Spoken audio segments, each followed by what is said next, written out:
इस बरूज अनुश्रिया। आज हम आपके लिए एक नई कहानी लेकर आए हैं। कहानी है मुंशी प्रेमचंद की, जिसका शीर्षक है बड़े घर की बेटी। तो चलिए बिना किसी देरी के अपन कहानी स्टार्ट करते हैं।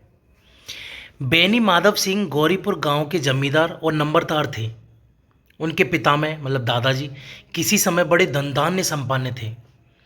गांव का पक्का तालाब और मंदिर, जिनकी अब मरम्मत भी मुश्किल थी, उन्हीं के कीर्ति स्तंभ थे।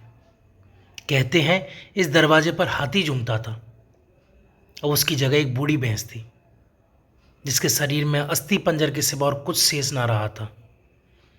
पर दूध शायद बहुत देती थी, क्योंकि एक न एक आदमी हांडी के लिए उसके सिर पर सवारी रहता था।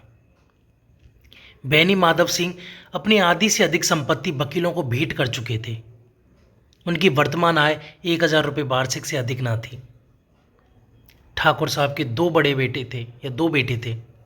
बड़े का नाम श्रीकंठ सिंह था। उसने बहुत दिनों के परिश्रम और उद्योग के बाद बीए की डिग्री प्राप्त की थी। अब एक दफ्तर में नौकर था। छोटा लड़का लाल बिहारी सिंह दोहरे बदन का सजीला जवान था। भरा हुआ मुखड़ा, चौड़ी छाती, भैंस का 2 सेर ताज़ा दूध और उठकर सवेरे पी जाता था। श्रीकंठ सिंह की दशा बिल्कुल विपरीत थी। इन नेत्र प्रिय गुणों को उन्होंने बीए इन्हीं 2 अक्षरों पर न्यौछावर कर दिया था। इन 2 अक्षरों ने उनके शरीर को निर्बल और चेहरे को कांतिहीन बना दिया था। इसी से वैदिक ग्रंथों पर उनका विशेष प्रेम था। आयुर्वेदिक औषधियों पर उनका अधिक विश्वास था। शाम सवेरे उनके कमरे से प्राय खरल की सुरीली कर्ण मधुर ध्वनि सुनाई दिया करती थी। लाहौर और कलकत्ते के वैद्यों से बड़ी लिखा पड़ी रहती थी। श्रीकंठ इस अंग्रेजी डिग्री के अधिपति होने पर भी अंग्रेजी सामाजिक प्रथाओं के विशेष प्रेमी न थे, बल्कि वह बहुधा बड़े जोर से उसकी निंदा और तिरस्कार किया करते थे। इसी से गांव में उनका बड़ा सम्मान था। दशहरे के दिनों में वह बड़े उत्साह से रामलीला होते और स्वयं किसी न किसी पात्र का पाठ लेते थे। गौरीपुर में रामलीला के वही जन्मदाता थे। प्राचीन हिंदू सभ्यता का गुणगान उनकी धार्मिकता का प्रधान अंग था। सम्मिलित कुटुंब के तो वह एकमात्र उपासक थे। आजकल स्त्रियों को कुटुंब में मिलजुल कर रहने की जो अरुचि होती है, उसे वह जाति और देश दोनों के लिए हानिकारक समझते थे। यही कारण था कि गांव की ललनाएं उनकी निंदक थीं। कोई कोई तो उन्हें अपना शत्रु समझने में भी संकोच न करती थी। स्वयं उनकी पत्नी को इस विषय में उनसे विरोध था। यह इसलिए नहीं कि उसे अपने सास ससुर, देव या जेठ आदि घृणा थी, बल्कि उसका विचार था कि यदि बहुत कुछ सहने और तरह देने पर भी परिवार के साथ निर्वाह न हो सके, तो आए दिन की कलह से जीवन को नष्ट करने की अपेक्षा यही उत्तम है कि अपनी खिचड़ी अलग पकाई जाए। मतलब वो भी इस फेवर में थी कि अलग अलग रहा जाए, न्यारा जैसे बोला जाता है। आनंदी एक बड़े उच्च कुल की लड़की थी। उसके बाप एक छोटी सी रियासत के ताल्लुकेदार थे। विशाल भवन, एक हाथी, 3 कुत्ते, बाज, बहरी सिकरे, झाड़ फानूस, आनरेरी मजिस्ट्रेट और ऋण, जो एक प्रतिष्ठित ताल्लुकेदार के भोग्य पदार्थ हैं, सभी यहाँ विद्यमान थे। नाम था भूप सिंह। बड़े उदारचित्त और प्रतिभाशाली पुरुष थे, पर दुर्भाग्य से लड़का एक भी ना था। 7 लड़कियां हुईं और देव योग से सब की सब जीवित रहीं। पहली उमंग में तो उन्होंने 3 ब्याह दिल खोलकर किए, पर 15-20 हज़ार रुपये का कर्ज सिर पर हो गया तो आंखें खुली, हाथ समेट लिया। आनंदी चौथी लड़की थी। वह अपनी सब बहनों से अधिक रूपवती और गुणवती थी। इससे ठाकुर भूप सिंह उससे बहुत प्यार करते थे। सुंदर संतान को कदाचित उसके माता पिता भी अधिक चाहते हैं। ठाकुर साहब बड़े धर्म संकट में थे कि इसका विवाह कहाँ करें।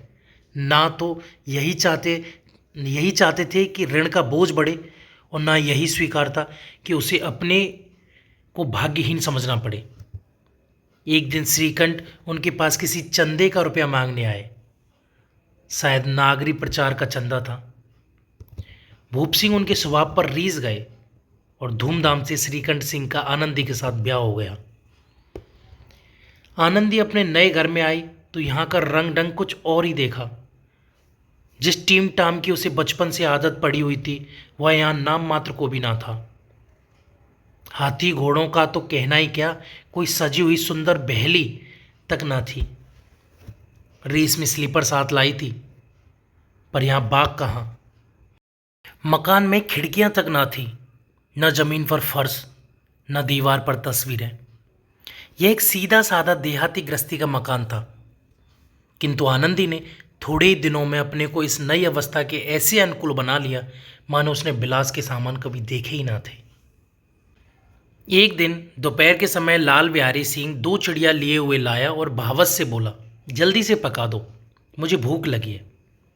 आनंदी भोजन बनाकर उसकी राह देख रही थी। अब वह नया व्यंजन बनाने बैठी। हांडी में देखा तो घी पाव भर से अधिक ना था। बड़े घर की बेटी किफ़ायत क्या जाने, उसने सब घी मांस में डाल दिया। लाल बिहारी खाने बैठा तो दाल में घी ना था। बोला, दाल में घी क्यों नहीं छोड़ा? आनंदी ने कहा, घी सब मांस में पड़ गया। लाल बिहारी जोर से बोला, अभी परसों घी आया है, इतना जल्दी उठ गया? आनंदी ने उत्तर दिया, आज तो कुल पाव भर रहा होगा, वह सब मैंने मांस में डाल दिया। जिस तरह सूखी लकड़ी जल्दी से जल उठती है, उसी तरह क्षुधा से बावला मनुष्य जरा जरा सी बात पर तिनक जाता है। लाल बिहारी की भावच की है डिठाई बहुत बुरी मालूम हुई। तिनक कर बोला, मैं तो चाहे घी की नदी बहती हूँ। स्त्री गालियाँ सह लेती है, मार भी सह लेती है, पर मायके की निंदा उनसे नहीं सही जाती।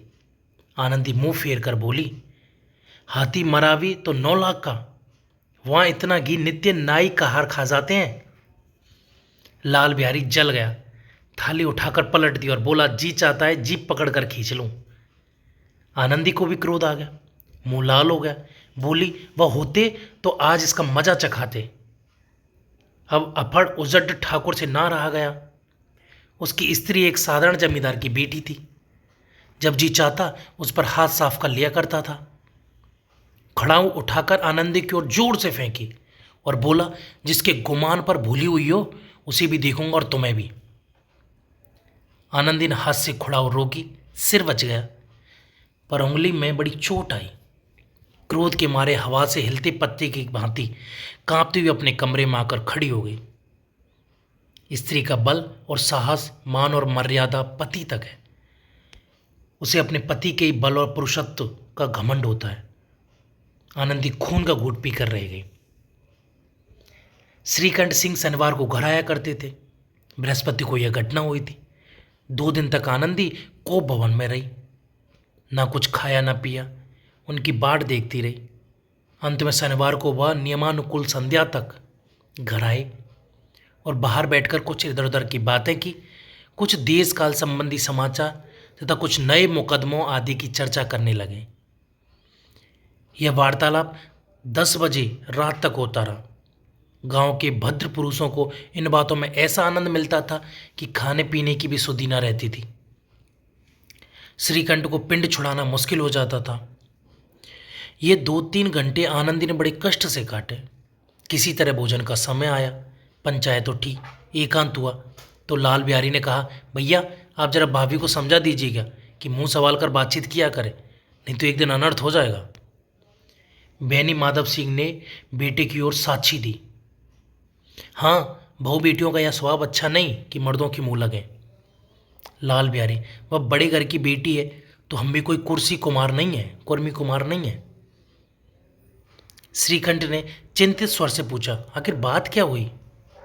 लाल बिहारी ने कहा, कुछ भी नहीं, यूं ही आप उलझ पड़ी। मायके के सामने हम लोगों को समझती ही नहीं। श्रीकंठ खा पी कर आनंदी के पास गए।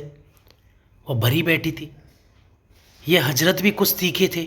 आनंदी ने पूछा, चित्त तो प्रसन्न है? श्रीकंठ बोले, बहुत प्रसन्न है, पर तुमने आजकल घर में क्या उपद्रव मचा रखा है? आनंदी की त्योरियों पर बल पड़ गए। झुंझलाहट के मारे बदन में ज्वाला सी दहक उठी। बोली, जिसने तुमसे ये आग लगाई है उसे पाँव मुंह झुलसा दूं, पाँव मुंह झुलस दूं। श्रीखंड, इतनी गर्म क्यों होती हो, बात तो कहो। आनंदी, क्या कहूँ, यह मेरे भाग्य का फेर है। नहीं तो गवार छोकरा जिसको चपरासीगिरी करने का भी शऊर नहीं, मुझे खड़ाऊ से मारकर यूं ना अकड़ता। श्रीखंड, सब हाल साफ साफ कहा तो मालूम हो, मुझे तो कुछ पता नहीं। आनंदी, परसों तुम्हारे लाडले भाई ने मुझसे मांस पकाने को कहा।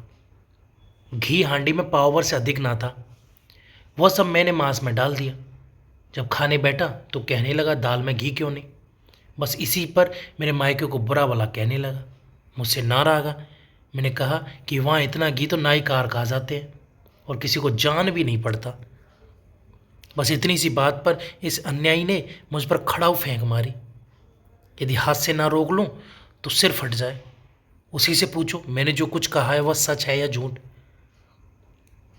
श्रीकंठ की आंखें लाल हो गईं। बोले, यहाँ तक हो गया और इस छोकरे का यह साहस। आनंदी स्त्रियों के स्वभाव अनुसार रोने लगी, क्योंकि आंसू उनकी पलकों पर रहते हैं। श्रीकंठ बड़े धैर्यवान और शांति पुरुष थे। उन्हें कदाचित ही कभी क्रोध आता था। स्त्रियों के आंसू पुरुष की क्रोधाग्नि भड़काने में तेल का काम करते हैं। रात भर करवटें बदलते रहे। उद्विग्नता के कारण पलक तक नहीं झपकी। प्रातःकाल अपने बाप के पास जाकर बोले, दादा अब इस घर में मेरा निवाना होगा। इस तरह की विद्रोहपूर्ण बातें कहने पर श्रीकंठ ने कितनी बार अपने कई मित्रों को आड़े हाथों लिया था, परंतु दुर्भाग्य आज उन्हें स्वयं वे ही बातें अपने मुंह से कहनी पड़ी। दूसरों को उपदेश देना भी कितना सहज है। बेनी माधव सिंह घबरा उठे और बोले, क्यों? श्रीकंठ, इसलिए कि मुझे भी अपनी मान प्रतिष्ठा का कुछ विचार है। आपके घर में अब अन्याय और हट का प्रकोप हो रहा है। जिनके बड़ों का आदर सम्मान करना चाहिए वे उनके सिर चढ़ते हैं। मैं दूसरे का नौकर ठहरा घर पर रहता नहीं, या मेरे पीछे स्त्रियों पर खड़ा हुआ जूतों की बौछार होती है। कड़ी बात तक चिंता नहीं, कोई एक ही दो कह ले, वहां तक मैं सह सकता हूं, किंतु यह कदापि नहीं हो सकता कि मेरे ऊपर लात घूंसे पड़े और मैं दम ना मारूं। बेनी माधव सिंह कुछ जवाब न दे सके। श्रीखंड सदैव उनका आदर करते थे। उनके ऐसे तेवर देखकर बूढ़ा ठाकुर अवाक रह गया। केवल इतना ही बोला, बेटा तुम बुद्धिमान होकर ऐसी बातें करते हो। स्त्रियां इस तरह घर का नाश कर देती हैं, उनको बहुत सिर चढ़ाना अच्छा नहीं। श्रीकंठ, इतना मैं जानता हूँ, आपके आशीर्वाद से ऐसा मूर्ख नहीं हूँ। अब स्वयं जानते हैं कि मेरे ही समझाने बुझाने से इसी गांव में कई घर संभल गए, पर जिस स्त्री की मान प्रतिष्ठा का ईश्वर के दरबार में उत्तरदाता हूँ, उसके प्रति ऐसा घोर अन्याय और पशुवत व्यवहार मुझे असह्य है। अब सच मानिए, मेरे लिए यही कुछ कम नहीं कि लाल बिहारी को कुछ दंड नहीं होता। अब बेनी माधव सिंह भी गरमाए, ऐसी बातें और ना सुन सके। बोले, लाल बिहारी तुम्हारा भाई है, उससे जब कभी भूल चूक हो उसको कान पकड़ो। लेकिन श्रीखंड, लाल बिहारी को मैं अब अपना भाई नहीं समझता। बेनी माधव सिंह, स्त्री के पीछे? श्रीखंड, जी नहीं, उसकी क्रूरता और अविवेक के कारण। दोनों कुछ देर चुप रहे। ठाकुर साहब लड़के का क्रोध शांत करना चाहते थे, लेकिन यह नहीं स्वीकार करना चाहते थे कि लाल बिहारी ने कोई अनुचित काम किया है। इसी बीच में गांव के और कई सज्जन हुक्के चलम के बहाने वहां आ बैठे। कई स्त्रियों ने जब यह सुना कि श्रीकंठ पत्नी के पीछे पिता से लड़ने को तैयार है तो उन्हें बड़ा हर्ष हुआ। दोनों पक्षों की मधुर वाणियां सुनने के लिए उनकी आत्माएं तिलमिलाने लगीं। गांव में कुछ ऐसे कुटिल मनुष्य भी थे जो इस कुल की नीतिपूर्ण गति पर मन ही मन जलते थे। वे कहा करते थे, श्रीकंठ अपने बाप से दबता है इसलिए वह दब्बू है, उसने विद्या पढ़ी इसलिए वह किताबों का कीड़ा है। बेनी माधव सिंह उसकी सलाह के बिना कोई काम नहीं करते, यह उनकी मूर्खता है। इन महानुभावों की शुभकामनाएं आज पूरी होती दिखाई दी। कोई हुक्का पीने के बहाने, कोई लगान की रसीद दिखाने आकर बैठ गया। बेनी माधव सिंह पुराने आदमी थे, इन भावों को ताड़ गए। उन्होंने निश्चय किया, चाहे कुछ ही क्यों ना हो, इन द्रोहियों को ताली बजाने का अवसर नहीं दूंगा। परंतु कोमल शब्दों में बोले, बेटा मैं तुमसे बाहर नहीं हूँ, तुम्हारा जो जी चाहे करो, अब तो लड़के से अपराध हो गया। इलाहाबाद का अनुभव रहित झल्लाया हुआ ग्रेजुएट इस बात को ना समझ सका। उसे डिबेटिंग क्लब में अपनी बात पर अड़ने की आदत थी। इन हथकंडों की उसे क्या खबर। बाप ने जिस मतलब से बात पलटी थी वह उसकी समझ में ना आया। बोला, लाल बिहारी के साथ अब इस घर में नहीं रह सकता। बेनी माधव, बेटा बुद्धिमान लोग मूर्खों की बात पर ध्यान नहीं देते। वह बेसमझ लड़का है, उसे जो कुछ भूल हुई उसे तुम बड़े होकर क्षमा करो। श्रीकंठ, उसकी इस दुष्टता को मैं कदापि नहीं सह सकता। या तो वही घर में रहेगा या मैं ही। आपको यदि वह अधिक प्यारा है तो मुझे विदा कीजिए, मैं अपना भार अपने आप संभाल लूँगा। यदि मुझे रखना चाहते हैं तो उससे कहिए, जहाँ चाहे चला जाए, बस यह मेरा अंतिम निश्चय है। लाल बिहारी सिंह दरवाजे की चौखट पर चुपचाप खड़ा बड़े भाई की बातें सुन रहा था। वह उनका बहुत आदर करता था।